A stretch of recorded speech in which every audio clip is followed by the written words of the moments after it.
kan thenom pa zirtiu tu pa zon bung somruk pani na chiar chun zamang dora tanga ho huna lolo sarzo na chubia katum ta zoka dora kom chung jang chung karil ruwa renga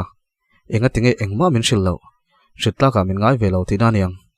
kai chun ka har sat na engkim ka shila ka hlim na haute te nen ani ve chu chu tiang khopa boy na lian thama to point engma min shil lawina omania tin ka ngai tuwa kalom lo e mema kanileng hun man chu nuam thei mo lo school chungchang soi kha chuan nuam kha tin a phur thei em khania school mingpo anu mingin ngori memorial school tin a ming te kha kan phu vek towa uniform te po kan order towa no pang som vel lai chuan an lo ho lok towa then kha chuan tuna an la to nge nge khania engki makal tuang done motin kan phur don viawa ma se hetiang te noi hi kan ni le ta sia tuna chuan school po chu kan hong thei kherang em ka hre to lo kan hong thei lo ni chuan a down ve ro yanga alu lul ve tho sia achunga thil dik lo ti tu te chu ne nge nge tum lenga kanin nei mai ho lawang engpo ni se in nei chu thu san lo ni se kan boina jok chu ni chu thil chu chin fel nge nge ka duwa tang kai na nei ve po ka du sarjona bial nu ni ve satli ngo thi ka du lo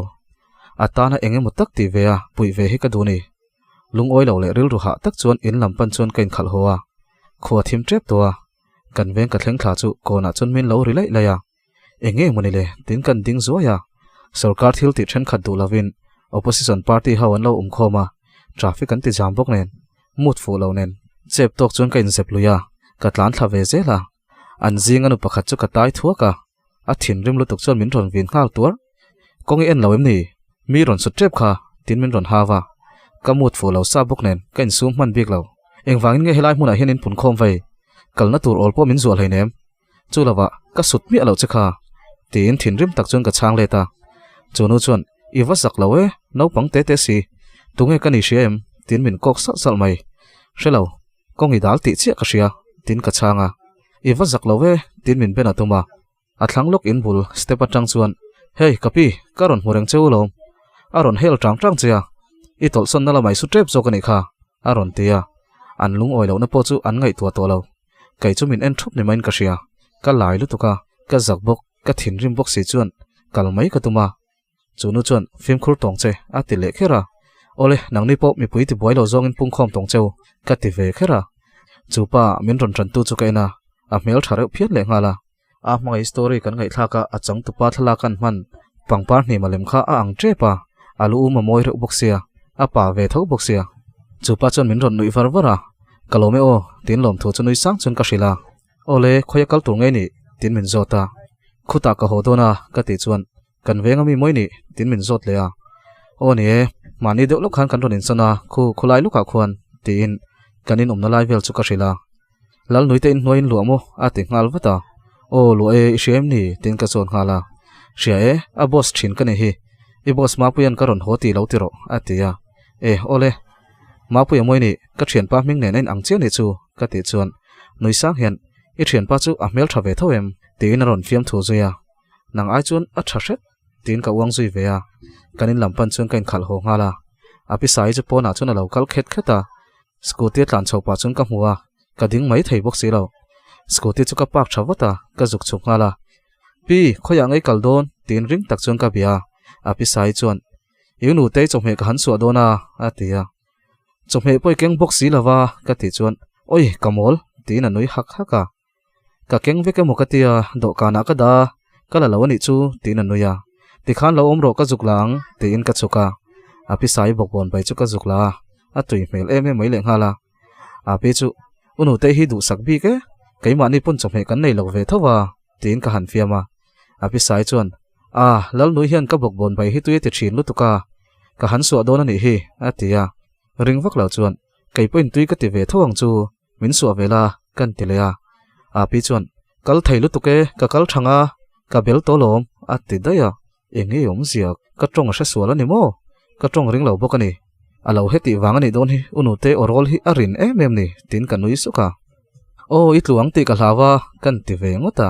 unu te na chun ka hruaya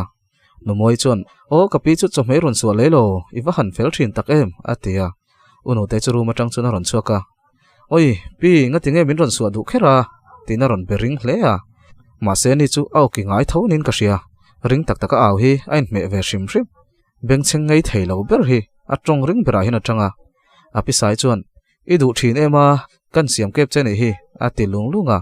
unu te chuan kalom lutuk atui le don hle mai ileng hal don nge tina zot le a api chuan ka chuk leng hal mai ang boite amu hi lami tina zot le a unu te chu nui sukin kha boite chu tunami chu Christophera atia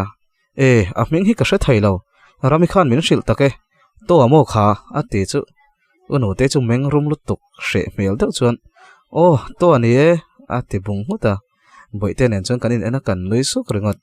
unu te chuan kan suk thang che tina chua puya aron chole wata kai chu chuk ka tum chia unu te chuan voinin thal tha em tin min ron zota thal tha ni mai khat tiang ring deuh khan min be ve su ka penga ngong lo ka tia unu te po chu nui sun suna kan trong ring thang lu tuka ngaya ka nei to te in kai chuan api bok bon bai kha avan tui mel em kalo hon thlateng tin kan nui suka unu te chuan mana chona bai thiam theilu tuka a bai hi tui ka ti thei bok sia ka zuk suak reng zela ma se tuna chona changle ati al lu tuka a changle ti hang em a chi te al lo boka ma se ka du thin zia kha ria ti hiana siam piang in min lo ron su azia nei hi ka pi khu chu ka hmangai ania tun ma angin tui to lo ma se ka ei vek zel tho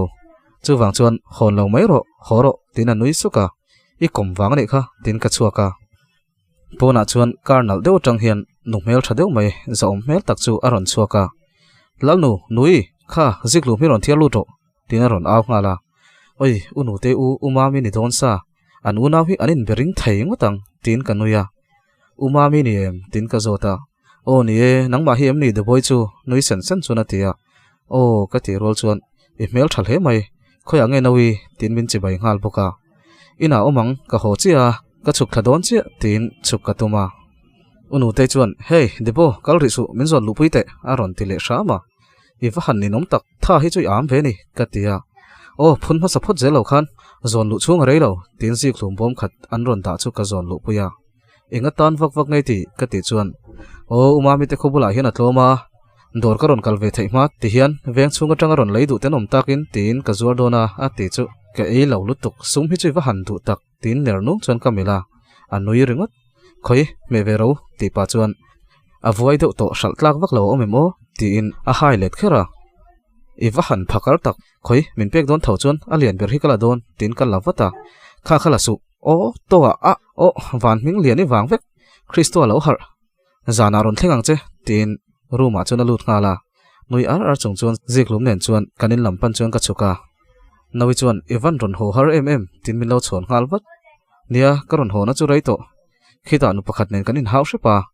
unu teite na ka ron lut koi le a chome chu avan rim tui ve engei siam ti pa chuan chome lam chu kapana dal kan level hoi na bu chiara lo siam ve nge ya evan thiam to school anuam ti in thak pa chuan ka zota kan ti dun mel mela nuam ve tun tum chu kum lak lo kan son du lo ania chakal tluan to don uniform ka nga to lutuk tin anuya ke chu kan sil thuak thoka choi chu kan siama cho kan eng hala choi kham chu nei mun te ka ti fel hal veka nawi chuan lekha zir le hala phone a khoi na salu to khi ka hau thina a lekha zir lai hian a rukin a lo khoi le thina thil danga hi chuan ho wa ka ngai lo a phone khoi na salu tuk ber hi ni IG te hi khoi ve a reels siamin a lo lam le zuk zuka in chung pa nen la hian anin be ve zia le ngala ton line up pang hi an thak ma don riaw ani thutlenga chun kamua sarjona chuka teksa I thaim tin ka zuk zo tringota thae ka thalo ngaim ni tin min ron changa chuti singa tinge min ron biak me lawa tin ka zota hai school tour kan khoi vel kha ka halu tuka a ron tilea engtia reinge dot min shil don tin ka zota min ron kol ngalwat mo engdot nge ka soya tin asia thiam lo melutuk thuptum to su sarkar lamin stay order an pe chati ka hrialom engkim paraten min shil vek to tin pung deuh hmut chuan ka changa sarjona chuan hril su ka timol mula sin le tin dam thlom chuan min changa engwangin mo kei chu engma shil ve tlak lawa min ngai ti naim ni tin ka voi nung nunga sarjona chuan chu tiang lamani lo nangma to ka ril ru ha nai nga ve sia nang chu thile vei thei bok sia ingai to le ngut ngut ka hlawa lo tin min changa ani chu enga ma min ngai lo ni kha ti in ka thin rim lutuk chuan phone chu ko off maka sarjona chuan min ron call lein a ron in soifia ka khongai ve deuh bawk nen ka thin rim rei du lo sarjona bula chuan imo keiman engkim ka nga yang che hian i engkim ni ve ka duwa nangma angin engma thiam ka nei ve lo ti chu ka ria nang chu ka har sat nai hne na ka thlen te hian a chin fel dani ria in min boi pui thei zela ka hlim na ho te te engkim hril chia ti pui cha ka duwa har sat na ka to changphun ka hril zel to chea tiang che chuan nang point min hril vela ke chuan pui ve thei don lo che mai la hriat ve vek ka du ni itana mi pakhat ve mai ni hi ka du lo ilung ngai na tong pui tu le i hlim na i lom na lom pui tu chani ka duwa hriat ma sak ber ka du thin tin ka hril siam siama sarjona chunui sukin thokan la hala tuna chun zep nei lawin ka hril zel tong che khatia ka ta nei om renga ni ti ka hriat ringat po khan na sa takin min puya kal zel turin phurna min pelom ka tan hian mi pakhat ve mai ni lawa ka engkim ka thin lung kol tu o ni lo ka thin lung nei tuini tin dam dap chun min changa ti chon school chungchang chu soin ama lo phiar tu le do ta lo hek tu chu a thian te nia ngai te ve kan lo nia chung chun a ril ru tina ve hle a tin school atanga chuak turan lo ti dan te chu min hrila ka thin rim puilu tuk chuan sarmona le sar soma chu call mai ka duwa zuk trim hrep mai chu ka du ni kan thian ho chu om khomila para hawin kan chu a chal le to ngai om sia sarjona chuan sarkar lama a zual ko le dan tura ngai to mek thu saya rei tak chu kan in bia dar somvel chon phone chu kan da ka thian te nen chon group lama kan soi zuya para chon madam huwa ki chu lo han trim zek tak taka oi mania madam huwa ki nen kan in to ka mil to lo sa nak lai khan hey dora thil min zuk lak lok mai min ron ti ni chu hey le chen kho khata kan oma ka mingan shelo thut vel kha india rama sachina le amita pashiat lo ang velin kala na ni chu rang tokin ka hoile ta ring tokin hey ka niam ni kutsung chala ko pan ka ti ve sala oi min kan thei ngil thut alom parte kuwa min zuk lak lok mai te tin min tira tuma i chia hlo ka niam ni ka ti salamo oi madam huwa ki chona la na lut toka kaila khan la na lut tuk se du shrim shrim kha tianga ti kha ka ni ve boka rum tok chon min mela ayu paza nei va nei lo ve ti hmokin a let le nal kha a ti chu kanui suka a tak taka phei chon chu aina sa chon anin hnial don ti chu ka shareng kan thian ho chon grupa chon rei tak kan ti tia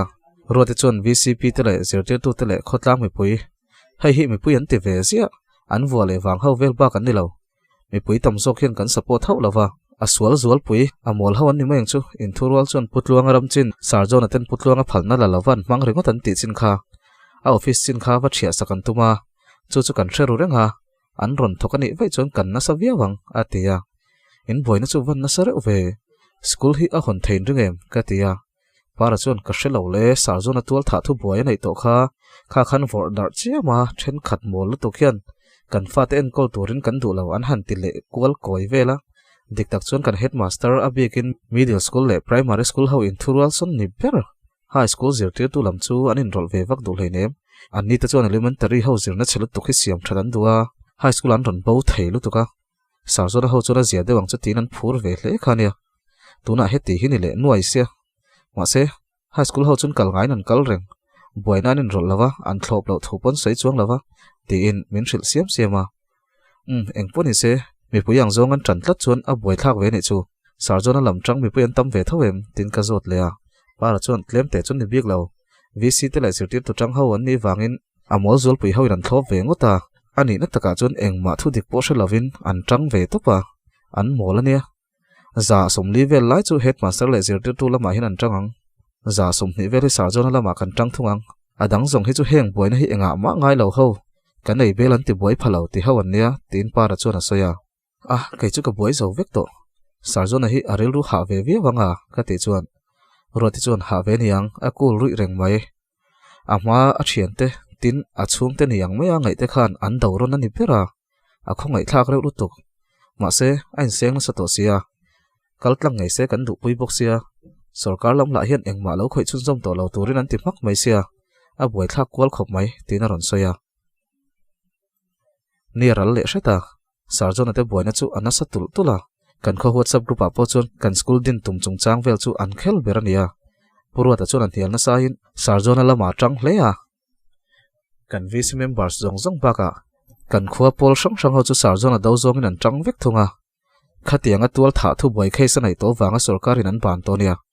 kan khua vek school ron tin le tum ngam hi khomi puita min hu sit na ni ti in headmaster chu na lo saya group a chang sarjo na om ve to box si lo chu vai pa chu ka holu to ka tuna tak hian zo no ma omila chu ka lu chil du hi lang nakal po chu ka phur lo ka kul ruya unu te te kon zola tanga scooty ka lak chu adon lai chuan unu te chuan kei po ka ron kal ve thei trep to nia umami kha helama om ri dona tin min ron bia ngai sak mang lo chuan ka te reng ta unu te chuan I thaim nang hi tun lai om dan hi I zoi nge reng maya I rai te hi ni lo mo a te reng ta na enge mo ka rai ring tang a tin ka chang deuh hluka ngai ti thalo lo umami pun voina indoor chu ka ron tlawng ati kha a fa te thil tur kha ron la ka tum don chianga a thleng thar ho ka lo lak tir mi su noi suk chuan atia nu moi chuan lal nui em hi chu iu hian du sak zia che hi hra bok si lo atia ka hrialo mole ani te chu pasala hausa in po tha to kan nei to tin nui sen sen chuan a changa ka kal don ka du ka lo peng ka tia o kal ro dora tinge ngoi khan hanom lo la I ho don a chom he ron lei koi te o tomato le bong sarep ron leila heta man chu ka peng che aron tilom loma ole tia aw la lar chung chung ka kalsana dor ka thleng chu re ruya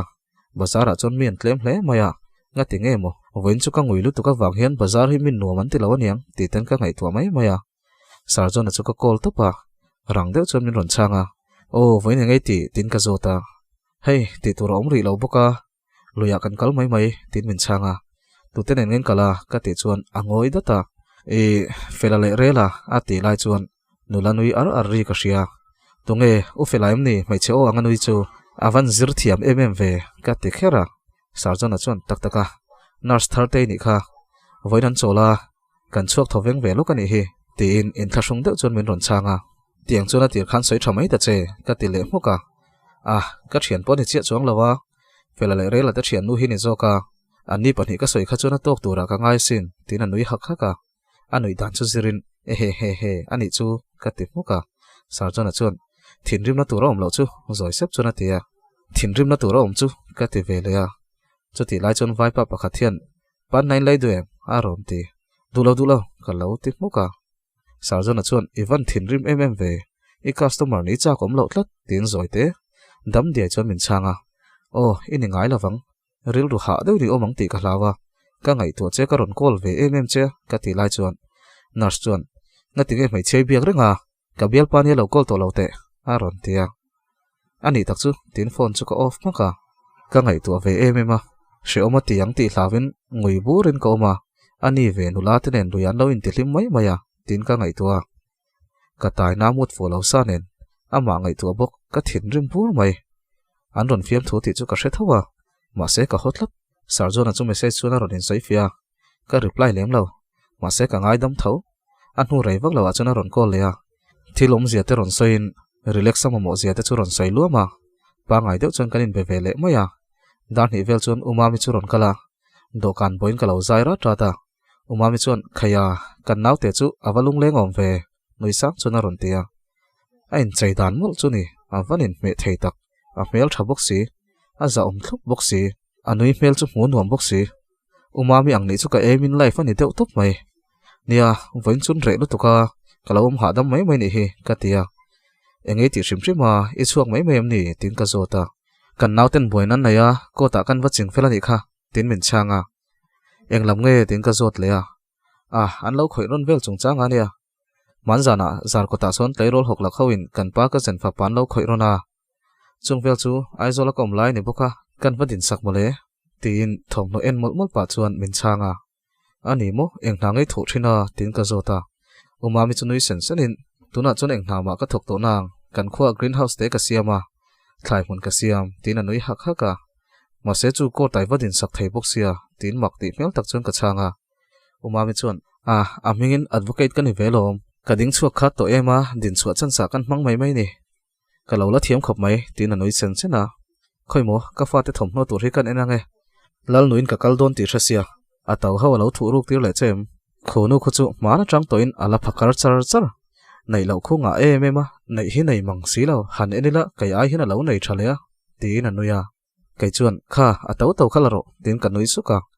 umami chuan tuna po thom no zuar chewa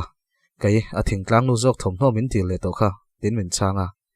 unau te chuan he mami chu iron zinelo ti in aron belua ma kan nu fain kan ron chho zoi kan pa chu na boi dewa kan ron jin san ani hi tin a changa unau te le umami chun ti mel mela an chung ko chung chang te soin an noi dun hak renga ka phone chu ron ria ruati phone call ani ka chang wata ruati chon hlau thon mel to khen min ron pia kan khwa mi pui then khatanin tel khoma sarjon school tur kha dar thlang ten vokenia ama box silo purwa tala fe box si uma kimila na wo box si kan thian thumin kan han chawa hei ramlo te thian hawan nia an rui box sia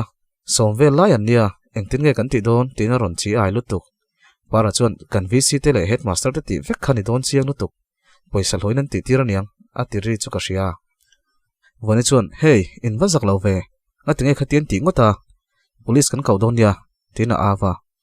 ramlo tong ri om tak chu ka ria kau po niulan ron thleng man don chuang lo kan khua tang police station a thalatuk dan lo anga sakani hi kan khua hian tual that tu zir tir ni kan du lo an ti ri chu ka ria karil ru na lutuk dik tak chuan kan khua kher school hona du chan po keima awang ani ti ka ria sarjona hian keima awang hian boina van tok nem to tak ruati chu au thata enga tinge ruati I thaim tin ka awa umami te chuan engea tin min ron boi pui fata ka thian ten boya hei sarjon school din tur kha an khotlang wa zurui hoyan office an ti chiat saka ama box silo tuna hian ka thian ten danan tum meka tin umami chu ka hrila umami chuan khoimo phone kha I thian te chuila bethaim atia ai anin ti boy niang an tam box si an rui box sia tin ka chi ai lutuk umami chuan khoimo phone chu min ron pete atile muka phone chu ka pe a tungen ming ati zum ha zat ka thian te hom ming chu ka soya phone chu loudspeaker ada kala hey roti wani para min tha thayam tin umami chuan ring deuh tak chuan awa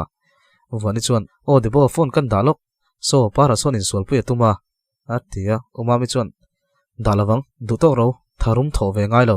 I phone I kengem atia wani chuan keng enge tungai nia aron ti ve ngala advocate kani hi I phone khan an school ti chelai te I thian pan ti boy lai te kha thla lo la ro video in lo la la I thian pa po chu in thiar film tum ro se an duang chun che tir to phot ro atia ka ngai dan chu ni lo lutuk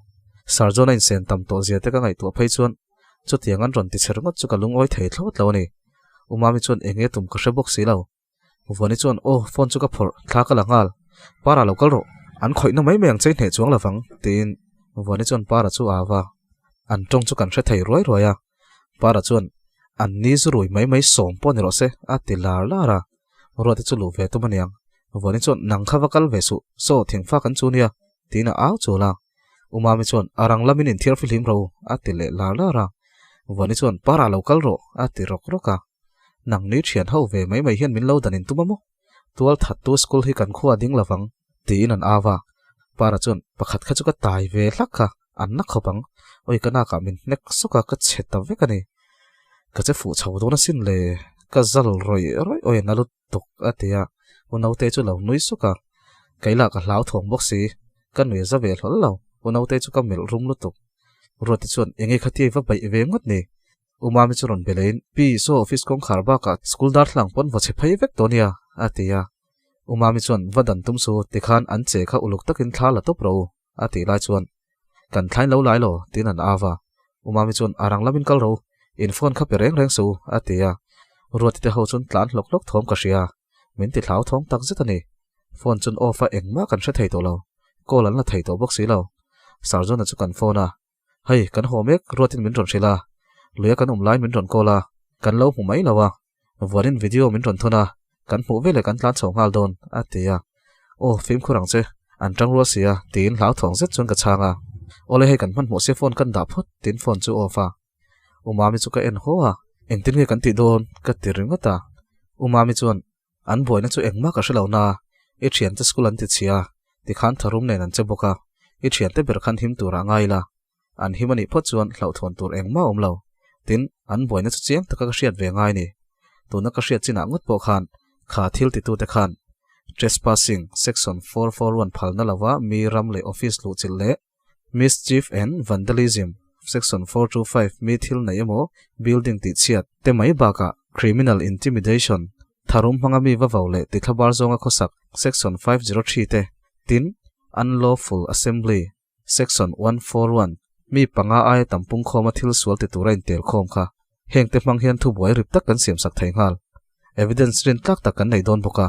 I thian te po chon a thlak takin tharuma han dan tum to su se tin min shila roti chon min ron kola oh hello in time tin ka zon ngala oh hey wai meruna na thukan lo lova kan tlan luta kan him to e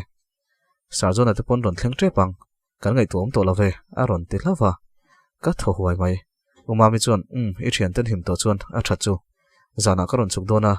I thian ten en chon kan in bedona nia he tiang lam hoi zonga thluak ka man lo na hi rai to lu tuka ka lu chil le chak to shrim shrim tin anui saka a tru chon in khuwa po chon kan sin chilanga ni mai te ro naute kan pa lo lai kan free ve lai lo mole tin anui sen sena